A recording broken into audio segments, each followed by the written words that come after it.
Hey guys, I'm Suleiman Khan, and in this video we will be learning about the TORIENT command in AutoCAD. For this approach, let me just draw some text, and for this approach let's just type T in the command bar so we can have multi-line text, and let's just specify the first corner and then the next corner.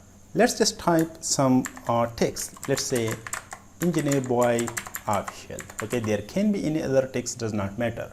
I'm going to click this close text editor.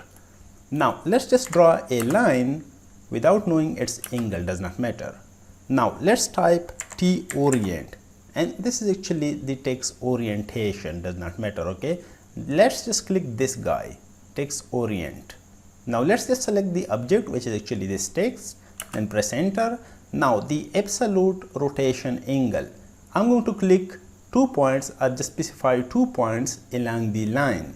As you can see, the text has been rotated with respect to the angle of the same line. Okay, now let's just delete this line, and let me just make some copies of the same text. Okay, like this, and with the rotate command, let me just rotate these guys and something like that, and let's just make the mirror of this one.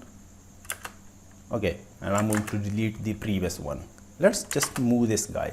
Now as you can see, these are texts with different angles. Now I'm going to give an absolute angle to all of these texts. Okay, for that let's type text orient in the command bar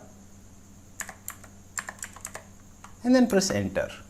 Now let's specify or select the objects which are actually these texts. Press enter.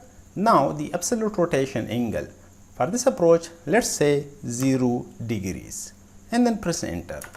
As you can see, the text has been aligned or rotated with respect to the provided angle. This is how you can use the text orient functionality or command of the AutoCAD.